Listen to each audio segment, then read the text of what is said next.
എറണാകുളത്ത് എന്ന് വെച്ചാൽ ടൗണിൽ തന്നെ. വലിയൊരു കുടുംബത്തിൽ പറഞ്ഞ പയ്യനാ. ഈ നാട്ടിൻ പ്രദേശത്ത് ഇങ്ങനെ ജോലിക്ക് വരേണ്ട ഒരാവശ്യമില്ല. പിന്നെ ഒരു തമാശയായിട്ട് ഇങ്ങനെ വന്നേ ഉള്ളൂ. അങ്ങനല്ല, ജീവിതത്തിൽ കുറച്ച് പ്രിൻസിപ്പിൾസ്, കുറച്ച് ആദർശങ്ങളൊക്കെ ഉള്ള ആളാ ഞാൻ. എനിക്ക് എന്റേതായിട്ടുള്ള ചില ഇഷ്ടങ്ങളുണ്ട്. ഏതായാലും വീട് ഇഷ്ടമായല്ലോ. കൃഷ്ണൻകുട്ടി ആരെ കണ്ട് ഞാൻ ഏർപ്പാടാക്കി തരാം. പക്ഷെ സ്ഥലമൊക്കെ ഒന്ന് വൃത്തിയാക്കണം. എങ്ങനെയാവോ വേണ്ടത്? മുറ്റത്തെ പുല്ലൊക്കെ ചെത്തിക്കളഞ്ഞ്, ചുവരൊക്കെ വെള്ളയടിച്ച്, നാലു ചുറ്റും ചെടിച്ചട്ടികളൊക്കെ വെച്ച് ഭംഗിയുള്ള ഒരു കൊച്ചു വീടാക്കണം.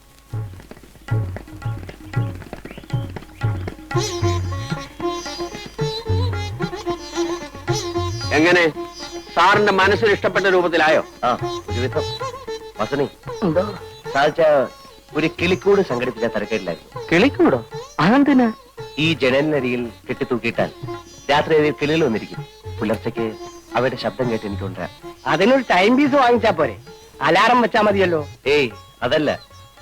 അപ്പോ ഈ ആഹാരത്തിന്റെ കാര്യത്തിൽ എന്താ കണ്ടിരിക്കണേ? എന്റെ വീട്ടിൽ നിന്ന് കൊടുത്തയക്കാം. അയ്യത് വേണ്ട മാവാ, അമ്മായി വെക്കുന്നൊന്നും സാറിന് ഇഷ്ടപ്പെടില്ല. ചേട്ടന്റെ വീട്ടിൽ നിന്നാകാമല്ലോ. ഒരു വിരോധമില്ല, പക്ഷേ അയ്യോ അതൊന്നും വേണ്ട. ആഹാരം സ്വയം പാകം ചെയ്ത് കഴിക്കുന്ന എനിക്കിഷ്ടം. വീട്ടിലാവുമ്പം അതൊന്നും നടക്കില്ലായിരുന്നു. ഇവിടെ ആവുമ്പം നമ്മുടെ ഇഷ്ടം പോലെ ആകാമല്ലോ. പിന്നെ രാവിലെയും വൈകിട്ടും കുറച്ച് പാല് കിട്ടിയാൽ മതി. ആട്ടും പാലാണെങ്കിൽ കൂടുതൽ സൗകര്യം. ആട്ടും പാൽ ഇപ്പൊ എവിടെ നിന്ന് കിട്ടാനാ? പശുവും പാലാണെങ്കിൽ എന്റെ വീട്ടിലുണ്ട്. രണ്ടു നേരവും കുട്ടികളുടെ കയ്യിൽ ഞാൻ കൊടുത്തേക്കാം. സാറിന് ആട്ടും പാലാണ് ആവശ്യം. അത് സാറ് ഇടുന്നെങ്കിലും. അല്ല, പശുവും പാല് മതി. കിട്ടാൻ എളുപ്പം അതാണല്ലോ. അതാ നല്ലത്. അപ്പോ ആ കാര്യം രാരിച്ചെന്നാർ ഏറ്റു ഇല്ലേ? ഏറ്റു. ഇനിയിപ്പോ ഞങ്ങൾ എന്തെങ്കിലും ചെയ്യുന്നതായിട്ടുണ്ടോ? ഇത് തന്നെ വലിയ ഉപകാരം. മനസ്സിലുണ്ടെങ്കിൽ ജോലി, മനസ്സിലുണ്ടെങ്കിൽ ഗ്രാമം, നല്ലവരായ ആൾക്കാർ. ഇതിൽ കൂടുതലൊന്നും എനിക്ക് വേണ്ട.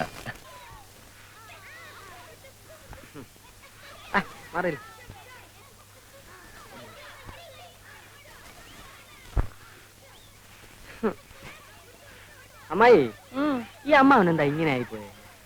എന്റെ കുഞ്ഞെ ഒന്നും കഴിക്കത്തില്ല. ഉച്ചയ്ക്കും രാത്രി എന്തേ ഇത്രച്ചൻ ചോറാ ഉണ്ണുന്നത്. പിന്നെ എങ്ങനെ മെലിയാതിരിക്കും? മെലിഞ്ഞ കാര്യമല്ല ചോദിച്ചത്. അമ്മാവന്റെ ബുദ്ധിക്ക് എന്ത് പറ്റി? വയസ്സായി തുടങ്ങിയില്ലേ? ഇനി ബുദ്ധിക്ക് എന്തായാലും എന്താ?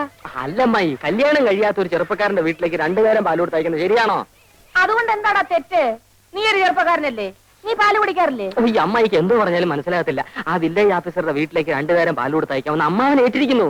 നന്നായി. പിണ്ണാക്ക് മേടിക്കാനുള്ള കാശ്.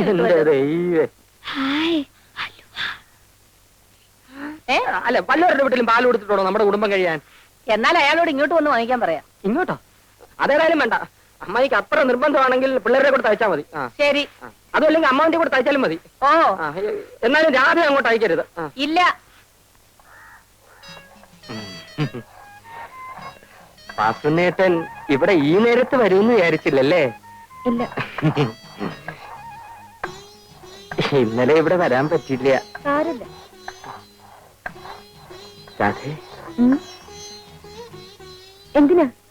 ഞാൻ നിനക്ക് അലുവ വാങ്ങിച്ചു വെച്ചിട്ടുണ്ട്. എവിടെ? വാ. ആരും കാണണ്ട.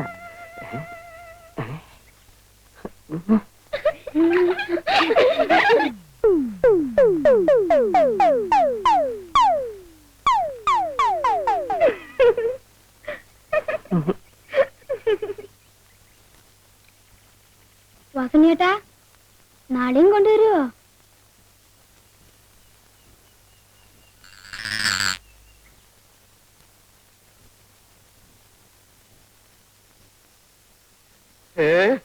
എന്താ ഇങ്ങനെ പുറത്തിറങ്ങി നിൽക്കണത്? പ്രാന്തൽ വെക്കാൻ വന്നതാ. അത് ഞാൻ വന്നിട്ട് കൊണ്ടുവച്ചാലും മതിയല്ലോ. കണ്ണി കണ്ടവന്മാരൊക്കെ നടക്കുന്ന സ്ഥല. നീ ഇങ്ങനെ അണിഞ്ഞിറങ്ങി വിളക്കിന്റെ മുമ്പിൽ നിന്നാല് ഞാനൊന്നും പറയണില്ല. ഞാൻ പകല് മുഴുവൻ വാതിലടിച്ച് അകത്തിരിക്കുകയായിരുന്നു. അറിയാം. രാത്രി ആയാലും അങ്ങനെ തന്നെ ഇരുന്നാ മതി. കാമദേവൻ വന്ന് വിളിച്ചാലും എന്റെ ശബ്ദം കേൾക്കാണ്ട് വാല് തുറക്കണ്ട. ഇവിടെ വന്ന് ആരും എന്നെ നോക്കി നിൽക്കാറില്ല. ആര് പറഞ്ഞു? കണ്ടും കാണാതെ ഞാൻ ദിവസവും കേട്ടുകൊണ്ടിരിക്കണതല്ലേ. ശങ്കരൻ നായരുടെ ഭാര്യ ചെറുപ്പമാണ്, സുന്ദരിയാണ്. നീ അത്ര വലിയ സുന്ദരിയൊന്നും അല്ല. എന്നാലും മനുഷ്യന്റെ മനസ്സമാധാനം നഷ്ടപ്പെടാൻ അതുപോലെ.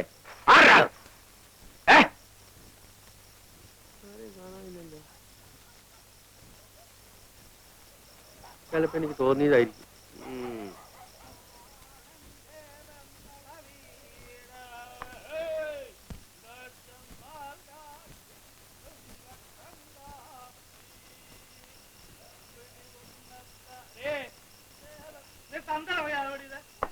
ഉപ്പില്ല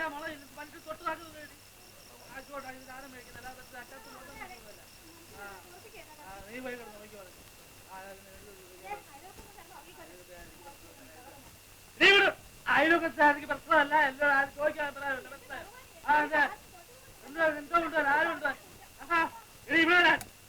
എടുത്തോണ്ട് പോകാൻ എടുത്തോണ്ട് പോത്തിക്ക് ഒഴുകിച്ചാൽ ഞാൻ നിന്നെ പട്ടിണിക്കിടുന്നില്ല. നിന്റെ മിന്നും മാലയും പൊട്ടിച്ച് പണയം വെച്ച് കള്ളു കുടിക്കുന്നില്ല. രാപകൽ ടാക്സി ഓടിച്ച് കണ്ടവന്റെ വായിരിക്കുന്ന ചീത്തയും കേട്ട് കിട്ടുന്ന കാശ്. അതുകൊണ്ട് ഞാൻ കള്ളു ഷാപ്പിലോ നിന്റെ മറ്റടത്തൊന്നും പോകുന്നില്ല. ഉണ്ടോ? സ്വന്തം വീട്ടിൽ ഇരുന്ന് ഇത്തിരി കഴിക്കുന്നു. അതിൽ ആർക്കായിട്ട് നാണക്കേട്? നിങ്ങൾക്കല്ലല്ലോ നാണക്കേട്, ബാക്കിയുള്ളവർക്കല്ലേ. എന്താ ഇത്ര നാണക്കേട്? ഞാൻ നിന്റെ തന്ത തേങ്ങ വിരിച്ച് കള്ളു കുടിക്കുന്നുണ്ടോ? പറഞ്ഞു തന്തേ പറഞ്ഞാലുണ്ടല്ലോ. പറഞ്ഞാല് ഒന്ന് പറഞ്ഞേ. പറഞ്ഞിരിക്കുന്നു, 10 തന്തയ്ക്ക് പറഞ്ഞിരിക്കുന്നു. എന്റെ ദൈവമേ, എനിക്ക് ചോദിക്കാനും പറയാൻ ആരും ഇല്ലാത്തോണ്ടല്ലോ ഇങ്ങനെയൊക്കെ പറയണേ. എനിക്ക് കങ്കിടിച്ച് വാട്ടണ്ട. നിനക്കും പിള്ളേർക്കും കഴിയാനുള്ള വക ഞാൻ ജോലി ചെയ്തുണ്ടാക്കുന്നുണ്ട്. പിള്ളേരോ? ഏതാ പിള്ളേര്? എടി, ഉണ്ടാകാൻ പോകുന്ന പിള്ളേരെ. ഉണ്ടായാൽ ആര് വളർത്താനാ? രാത്രി വന്ന് ഈ കുടിയും ബഹളവും മാത്രം മതിയല്ലോ മനുഷ്യന്റെ ആയി കൊത്താതെ ചാവാൻ. നീ ഒരു കാര്യം പോകരുതെന്നും പറയരുത്. പറയും. പറഞ്ഞാ എന്താ ചെയ്യും? ഞാൻ ഇവിടുത്തെ ഗ്രഹനാഥൻ. ഗ്രഹനാഥൻ വന്നിരിക്കുന്നു, കണ്ടാ മതി. എന്താണ് കുഴപ്പം? കണ്ട എന്താ കുഴപ്പം?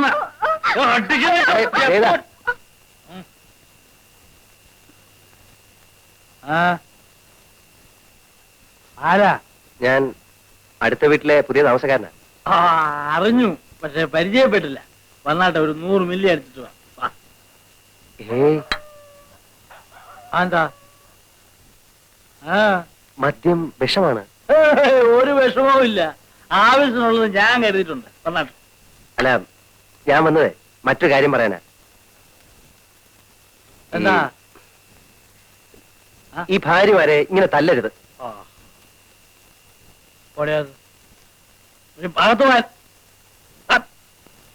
ആണുങ്ങൾ വർത്താനം പറഞ്ഞിട്ട് നിനക്കെന്നാ കാര്യം? എന്താ പറഞ്ഞേ? ഭാര്യമാരെ ഇങ്ങനെ തല്ലരുത്. അവർ നമ്മുടെ തന്നെ ഒരു ഭാഗമാണ്. നിങ്ങൾ ഒരു നിമിഷം ആലോചിച്ച് നോക്ക് സഹോദര. നിങ്ങളിങ്ങനെ കുടിച്ചു കൂത്താടി അവരെ ബുദ്ധിമുട്ടിക്കുന്നത് ശരിയാണോ? അതെ, ഞാൻ അവളെ പട്ടിണിക്ക് ഇടുന്നില്ല. അവിടെ കെട്ടുതാലിയും മാലയും പറിച്ചോണ്ട് പോയി പണയം വെച്ച് കള്ളു കുടിക്കുന്നില്ല. ഞാൻ സ്വന്തമായിട്ട് അധ്വാനിച്ചുണ്ടാക്കുന്ന കാശുകൊണ്ട് ഞാൻ എന്റെ സ്വന്തം വീട്ടിൽ ഇരുന്ന് ഇത്തിരി കഴിക്കുന്നു. അതിനവർക്ക് എന്നെ കുറ്റം പറയേണ്ട കാര്യമുണ്ടോ? ഉണ്ടോ? അല്ല, അങ്ങനെ ചോദിച്ചാൽ എന്ന് ചോദിച്ചാൽ അതിനെ കുറ്റം പറയേണ്ട കാര്യമുണ്ടോ? അല്ല, അതില്ല. ഇല്ലേ? പിന്നെ എന്റെ ഭാര്യ എന്നെ അല്ലാതെ പിന്നെ സാറിനെയാണോ കുറ്റം പറയണ്ടേ?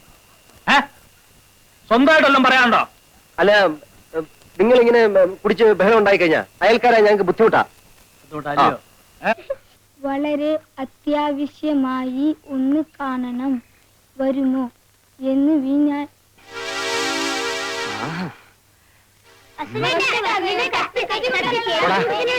വീട്ടിൽ പോടാ.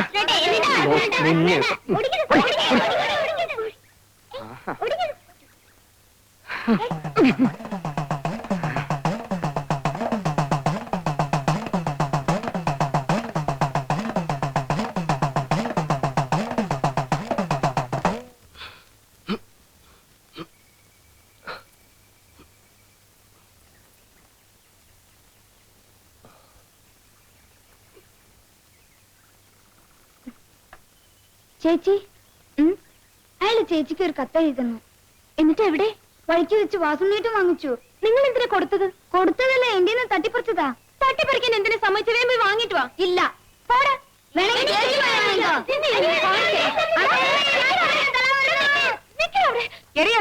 തലാരോടിക്കുന്നത് ഞാൻ ഇപ്പൊ പറയും. എന്താടാ? ഒന്നുമില്ലമ്മേ, ഞങ്ങള് വെറുതെ കളിച്ചതാ. കളിച്ചതല്ലമ്മേ, സുവേട്ടനെ തല്ല ഓടിച്ചതാ. എന്താ കാര്യം എന്ന് പറയടി. അമ്മേ, ഞാൻ പറയാം.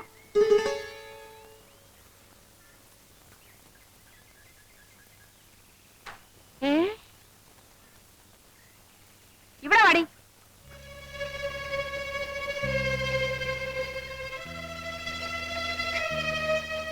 എന്റെ പൊന്നു മോളെ, ഇപ്പോഴെങ്കിലും നിനക്കൊരാളെ ഇഷ്ടമായല്ലോ. വാ മോളെ.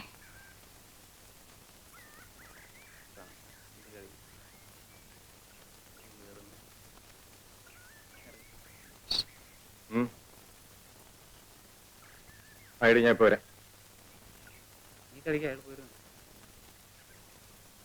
ഒരാളെ ഒന്ന് തല്ലി തരണം. അല്ല ആളാരാ? ആളെ ഞാൻ കാണിച്ചു തരാം. പക്ഷെ കേശവൻ ചേട്ടൻ ഒറ്റയ്ക്ക് പോരാ, ആളൊത്തിരി കരുത്തനാ. ഒരു 2-3 പേരും കൂടെ വേണം. കാശ് എത്ര തരും? കാശൊക്കെ ഞാൻ തരാമെന്നേ. നമ്മളിനി അങ്ങനെ വല്ലതും ഉണ്ടോ? ഞാനില്ലേ. അതുകൊണ്ടാ കടം പറ്റില്ലെന്ന് പറഞ്ഞത്. ചേട്ടാ, എന്റെ കല്യാണം കഴിഞ്ഞിട്ട് ചേട്ടന് ആവശ്യമുള്ള പണം ഞാൻ തരാം. എന്നാ പിന്നെ കല്യാണം കഴിഞ്ഞിട്ടല്ല. അയ്യോ, അതിന് മുമ്പ് കല്യാണം. 50 രൂപ വെച്ചിട്ട് കാര്യം പറഞ്ഞാൽ മതി. 50 രൂപയ്ക്ക് ഞാൻ എവിടെ പോവും?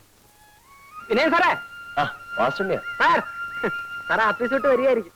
അതെ. ഞാൻ സാറിനെ കാണാൻ വീട്ടിലോട്ട് വരികയായിരുന്നു. എന്താ? അടിയന്തരം ഒരു 50 രൂപ കടം വേണം.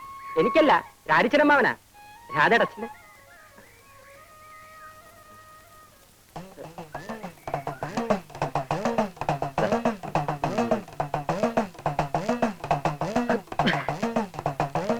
ഈ ഉപകാരം ഞാൻ ഒരിക്കലും മറക്കില്ല സാർ. സാറിന് 8-8 മണി വീട്ടിൽ ഉണ്ടാവോ? തരാനാ. ഏയ്,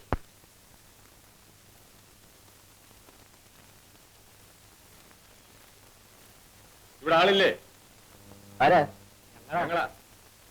ഞങ്ങളോ?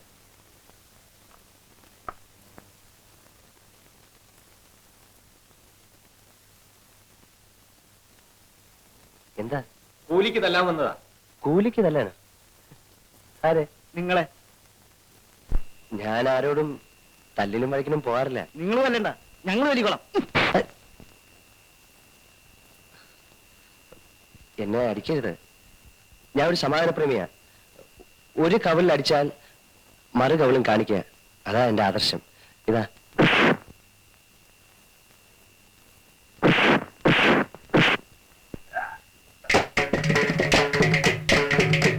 അപ്പൊ താനല്ലേ പറഞ്ഞു സമാധാനപ്രേമിയാണെന്ന്? അത് ഞാൻ പണ്ടൊരു പുസ്തകത്തിൽ വായിച്ചതാ. ഇപ്പോഴത്തെ കാലത്ത് പറ്റത്തില്ല.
ചോമയുണ്ടെ ഒറ്റ കെട്ടിക്ക് വാടാ.